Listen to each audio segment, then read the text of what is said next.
નમસ્કાર મારા વહાલા વિદ્યાર્થી મિત્રો, આજે વાત કરીશું નવી પ્રયોગ પોથી ધોરણ 9 અને વિષય વિજ્ઞાનના પ્રયોગ નંબર 6 નો સંપૂર્ણ સચોટ વિદ્યાર્થી મિત્રો સોલ્યુશન જોઈશું। એ પહેલા ચેનલની અંદર પ્રથમ વખત આવ્યા છો તો ચેનલને ખાસ સબસ્ક્રાઇબ કરવાનું ભૂલશો નહીં। પ્રયોગ નંબર 6 નો હેતુ છે કે ટિન્ડલ અસરની ઘટના સમજવી। સાધનોની જો વાત કરવામાં આવે તો નાની ટોર્ચ, 2 બીકર, પદાર્થોમાં પાણી, 2 થી 3 ગ્રામ કોપર સલ્ફેટ અને 15 થી 20 ml દૂધની જરૂર પડશે। હવે તમારે આ પ્રકારની આકૃતિ પેન્સિલ અને ફૂટપટ્ટીનો ઉપયોગ કરી અને વિદ્યાર્થી મિત્રો અહીં આપેલી જગ્યામાં દોરવાની રહેશે। પ્રયોગ પદ્ધતિની જો વાત કરવામાં આવે તો એક બીકરની અંદર અડધા ભાગ જેટલું પાણી લઈ તેમાં 2 થી 3 ગ્રામ કોપર સલ્ફેટ ઓગાળી કોપર સલ્ફેટનું દ્રાવણ બનાવવું।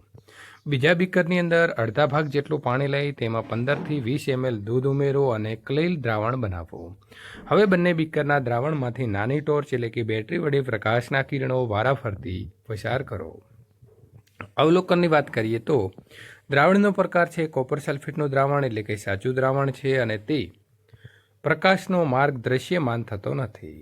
પાણી અને દૂધનું મિશ્રણ એ કલીલ દ્રાવણ કહેવાશે અને પ્રકાશનો માર્ગ દ્રશ્યમાન થાય છે। તો આપણે શું નિર્ણય કરી શકીએ બાળકો? તો કલીલ દ્રાવણો ટિન્ડલ અસર દર્શાવે છે।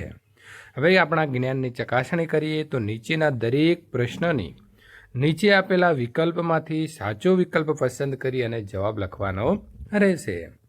તો નીચેના પૈકી એરોસોલનું ઉદાહરણ કયું છે? તો આવશે ડી ધુમ્મસ।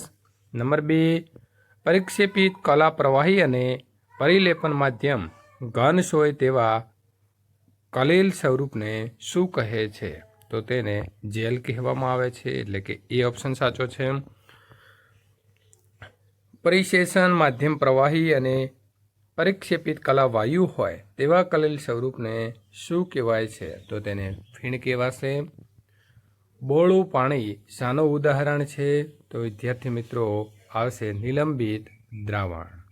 નીચેના પૈકી શામાં ટિન્ડલ અસર જોવા મળે છે? તો સ્ટાર્ચનું દ્રાવણ એટલે કે ડી ઓપ્શન સાચો છે।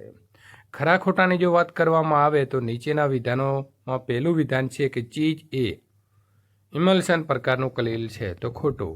કલીલ સ્થાયી છે જ્યારે નિલંબન અસ્થાયી છે, તો સાચું। નિલંબિત કશોને નરી આંખે જોઈ શકાતા નથી, તો ખોટું આવશે। અને ચોથું, મીઠાના પાણીની અંદર જે દ્રાવણ સમાંગ મિશ્રણ છે, તો એ સાચું છે। વિદ્યાર્થી મિત્રો, ત્યાર પછીના પ્રયોગનું સોલ્યુશન મેળવવા માટે અહીં આપેલી એન્ડ સ્ક્રીન ઉપર ક્લિક કરી અને મેળવી શકશો।